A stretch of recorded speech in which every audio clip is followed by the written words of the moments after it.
Ça tourne. C'est le clap. Attends, vas-y, faut... Attends, comment on peut faire comme ça? Bref. Attends, vas-y. Attends, comme ça. Non, attends, comme ça. Voilà. On est dans l'apprentissage. Oh, punaise. On essaie d'être coordonnés.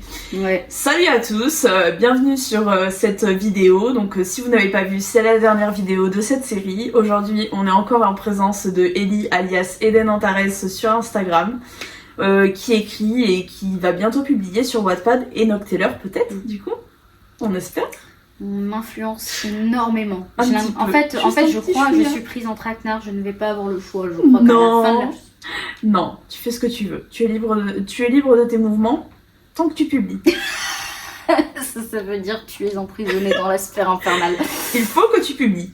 On en a parlé dans l'épisode dernier, vers la fin, donc si vous n'avez pas vu la vidéo, vous pouvez aller la voir. Et puis on va passer aux questions. Allons-y. Allez, c'est les dernières questions, il y en a que 5, donc ça devrait aller vite. Si ton livre ou tes livres avaient une odeur, ce serait lesquels? Ou laquelle? Oh, c'est intéressant ça. Mon dernier roman, il aurait l'odeur de la terre, Ok, du bois, ok, de la ouais. terre mouillée un peu. Enfin, une odeur que t'as dans une forêt. Ouais. Je parle de mon dernier roman, en tout cas, vu que c'est un peu sur celui-ci. Voilà. Mais ouais, ce serait ça l'odeur qu'il aurait. Ok, ça marche. En boisson, tu bois quoi? Thé, café ou rien du tout? Un café au lait avec Café du au lait. sirop de caramel dedans Oh. et de la mousse de lait par-dessus, les gars. Je vous Oh promets, là ça là. c'est une... Un macchiato quoi. Oh, On ouais. boit un macchiato caramel là, miam miam miam. T'y régales. Voilà. Et je n'ai pas pu lui en faire parce que je n'ai plus de lait. Ouais. Je trouve ça inadmissible d'ailleurs, mais bon, ça je le dis pas. T'aurais pu en ramener, hein. Ouais, dans le bus, je vais me balader avec ma brique de lait. Mais oui. Oui, complètement. Bah, tu sais quoi, la prochaine fois, je suis pas... Non, j'en achèterai Est-ce pour que toi. vous J'en voulez achèterai m'aider pour toi. Promis, j'en achèterai pour C'est toi. trop gentil, merci. Mais caramel, j'en ai que en pot. Donc au pire, je te le C'est très ferai. bon Au pire, je aussi. te le ferai maison, caramel. Oh, bah voilà. Voilà, on règle le souci. En plus, je sais faire du caramel au beurre salé. Mais c'est fabuleux. Caramel au beurre salé, c'est le truc à pas dire, ça. Oh là là. Raclette. Arrête. On a fait une raclette, les gars, je vous promets. Oui. Truc de fou. Troisième question. Si tu pouvais passer une journée dans ton propre roman, que ferais-tu? Je fuirais. Voilà, clairement. Attends, non, allez, objectivement. Si je suis avec mon personnage principal, en vrai, il y a moi, ça va, je suis en confiance. Mais si franchement, je suis un individu à part entière, moi je me cache. Je me cache. Je fuis la société. Carrément. Ok. Ah ouais, ouais, non. Bah, en vrai, non, je ferais partie bah, j'ai pas envie de spoil, mais je ferais partie d'une organisation Ouais. que mon personnage principal va rejoindre à un moment donné. Je pense que je ferais Ok. partie de cet orga-là. Ouais, je pense que je ferais ça. Mais du coup, ce serait un moyen de fuir la réalité de la société. Ok. Accessoirement. La dystopie. La dystopie, j'adore. Mais il faut vraiment que je lise ton histoire, hein, parce que Ouais. j'adore les romans dystopiques. Hmm. Genre vraiment, c'est un de mes genres préférés. Ah ouais? Ah, je te jure. Bah écoute, j'ai presque envie de dire que tu pourrais être servi avec mon roman. Ah bah écoute. Même si ça se passe dans un univers tout autre que la Terre et tout ça, mais Ouais, c'est une mais- dystopie quand même. Mais j'adore les dystopies, donc ça peut grave m'intéresser. Avant-dernière question, parce que cet épisode est court. Quel mot résume le mieux ton parcours d'autrice? Hmm.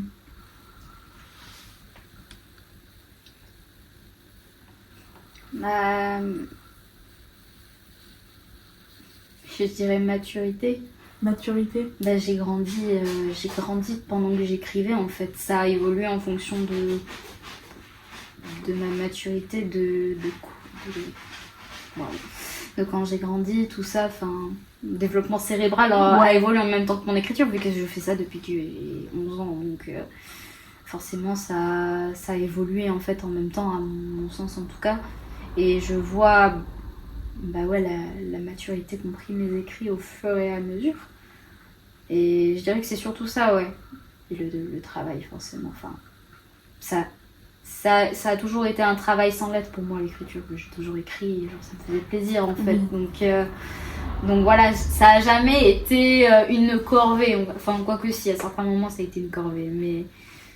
Mais c'est quelque chose en tout, que j'ai aimé apprendre à faire. En tout cas. Ok. Donc, voilà. Ça marche. On passe à la dernière question. Desiree, quelle citation représenterait ta vision de l'écriture? Ah, je sais pas trop. J'ai pas vraiment de citation en tête. Même pas une du Petit Prince? Non, plus une de Saint-Exupéry en fait. Ouais.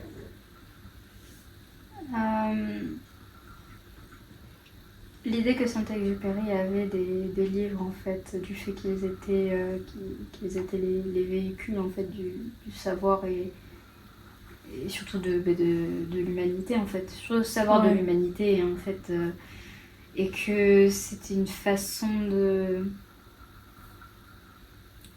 représenter de manière réelle et objective en fait la réalité humaine et la vraie pensée humaine. Ouais. Et moi c'est vrai que c'est un peu ce que je recherche dans mes romans en faisant des tu personnages. t'inspires de ce qu'il a pu dire. Oui, déjà Saint-Exupéry c'est Saint-Exupéry aussi. C'est ma grande inspiration de toujours. Ouais, je lisais Vol de nuit, j'avais 11 ans, fallait pas. Ouais. Ouais. Généralement, quand je dis que mon dernier gros banger en date, ça a été l'Assommoir de Zola, les gens ils rigolent. Généralement, ils sont un peu en mode. Moi je lisais là, regarde là, en bas ici là. Ah ouais, Germinal il est vachement épais. Ouais, mais l'Assommoir est plus gros que Germinal quand même. Ah ouais? Ouais. Bon bah ça devrait passer facilement alors pour Germinal. Mais lisez les Rougon-Macquart, franchement, pépite, incroyable. L'Assommoir les gars, incroyable. Ok, bah écoute, merci, on a terminé cette série d'interviews. Bah merci. Qui j'espère t'auront plu. Ça m'a plu. Mais c'est génial. J'ai trouvé ça très sympa. C'est génial, ça me fait trop plaisir. C'était la première fois que je faisais ça. Il y avait plein de chats en plus. Ouais, il y avait des chats qui voyageaient un peu partout. Et tant que j'y suis, parce que j'ai dit que je te le donnerais, j'ai reçu en 2 exemplaires en fait un livre. C'est vrai. J'ai reçu en 2 exemplaires un livre de Albin Michel, donc Corvée de sexe de Maëlys Castet. Et étant donné que je n'ai pas besoin d'avoir 2 exemplaires, je vais te l'offrir. Bon voilà. Alors ça c'est très gentil, merci. Donc voilà, c'est Corvée de sexe. Tu me diras ce que tu en penses et on vous fera un retour là-dessus parce que je compte aussi le lire. Voilà. Je te spoil pas trop. Mais c'est très intéressant de ce que j'ai compris sur la femme et la sexualité des femmes. Très sympa. Ok. Bah, je pense que ça va te plaire. Ouais. Bah merci. Hein. Mais de rien, c'est avec plaisir. Merci. Je fais une lecture en commun. Mais oui, on se fera une lecture en commun. Mais c'est fabuleux. Mais oui. Et puis voilà. Bon bah voilà. Hein. Du coup, merci d'avoir regardé cette série de vidéos. Et puis on se retrouve très vite pour que j'interviewe une autre personne très bientôt. Faudra que je passe le flambeau à quelqu'un. Je passe le flambeau à quelqu'un d'imaginaire. Ouais. Faudrait que j'achète un livre à offrir pour cette personne-là. Mais je pense savoir à qui je le ferai. Je réfléchis déjà à la prochaine personne qui sera interviewée. Donc ce sera la petite surprise. T'inquiète. Bref, des bisous. J'espère que vous avez kiffé cette série de vidéos. Et puis à très bientôt. Bye. Abonnez-vous. Abonnez-vous.